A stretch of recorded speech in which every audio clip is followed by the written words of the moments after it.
अभी तक आपने पढ़ा धारा 356 भारतीय नागरिक सुरक्षा संहिता में कि अगर अभियुक्त उपस्थित नहीं हो तो उस पे कैसे विचारण किया जा सकता है और कैसे उसे सजा न्यायालय सुना सकती है। अब इसकी उपधारा 356 के परंतु की उपधारा 3 और से 5 तक कह रहे हैं उद्घोषित अपराधी के विचारण के दौरान गिरफ्तारी होने पर प्रक्रिया। कहने का तात्पर्य यह है कि चलो सारी प्रक्रिया जो उसमें दी थी धारा 2 में वो उन्होंने सब पूरी करके और विचारण शुरू कर दिया और उसी दौरान कहते हैं ना अंधे के हाथ बटेर लगना।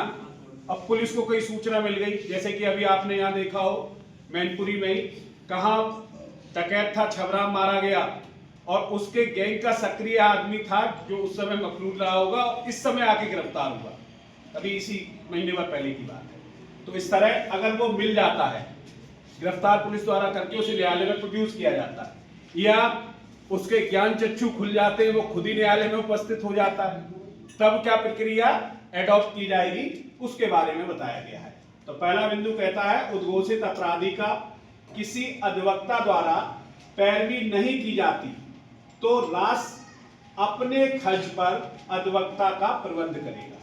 इसका तात्पर्य यह हुआ कि मान लीजिएगा वो इतना फटुआ कंपनी का है कि उस पे कोई वकील है ही नहीं, उसका कोई वकील और ना उसमें करने की क्षमता है, तब राज्य सरकार ऐसा प्रबंध करेगी कि उसे वकील उपलब्ध कराएगी कि जो उसका पक्ष रख सके, बचाव पक्ष रख सके। दूसरा पॉइंट कहता है न्यायालय मामले के विचारण की सुपुर्दगी के बाद साक्ष्यों का साक्ष्य लिखा गया है तो लिखे गए साक्ष्य को आरोप के जांच और विचारण के समय उसके विरुद्ध साक्ष्य में पढ़ा जाएगा। ये कह रहा है इससे पहले जो गवाह थे, जो शिकायत करता था, वादी था, जिसने विवेचना की थी, जिसने अपराध देखा था, उनकी अगर गवाही हो चुकी है तो वो गवाही विचारण के दौरान उसके विरुद्ध पढ़ी जाएगी। ये माना जाएगा जैसे जो बताया ना उसका बताया था पहले 164 का बयान होता था, वो सीलबंद करके रख लिया जाता था, तो अब वो गवाही इसके विरुद्ध अभियुक्त के विरुद्ध पढ़ी जाएगी, मतलब उसे माना जाएगा कि उन्होंने गवाही दे दी।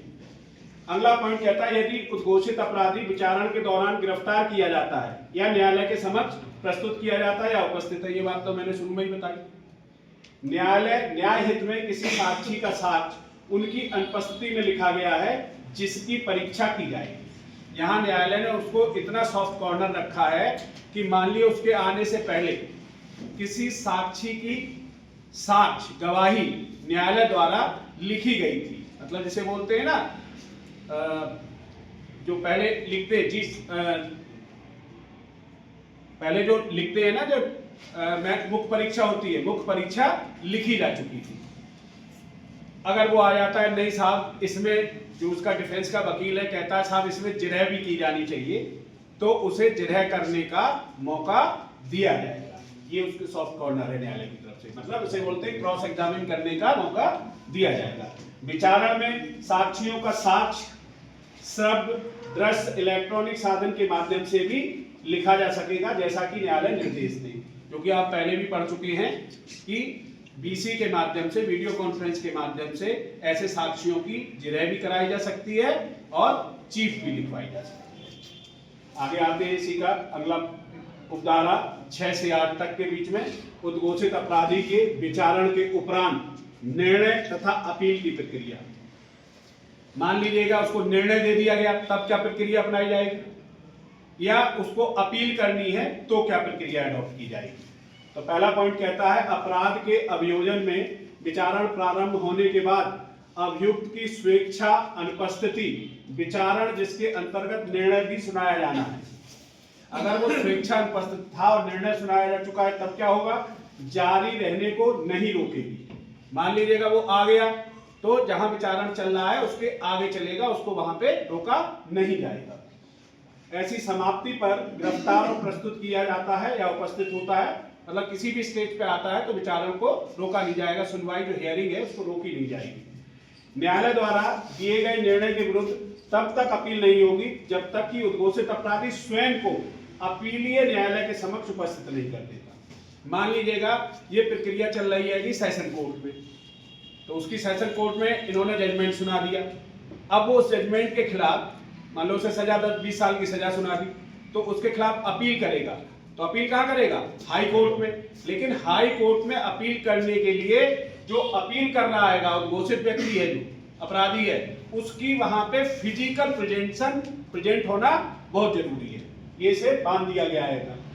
परंतु दोष सिद्धि के विरुद्ध कोई अपील निर्णय की तारीख से 3 वर्ष के बाद नहीं होगी। मान लीजिएगा आज निर्णय सुना दिया गया, इसको 20 साल की सजा जो उन्होंने अनुपस्थिति में आरोपी की सुना दिया। अब उसे 3 साल का समय दिया गया है। ऐसा नहीं है कि 3 साल बाद उसका जो है मन धुलिया, यार नहीं तो कहीं पकड़ा जाऊंगा तो मेरी बेइज्जती होगी या मैं परेशान होऊंगा, क्या होगा। तो 3 साल के बाद वो अपील नहीं कर सकता, उसके लिए एक लिमिट दे दी है।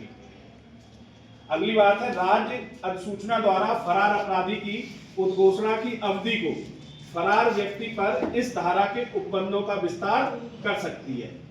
जो भी नियम कानून इसके बारे में और बनाने का है वो राज्य सरकार को पावर दे दिया।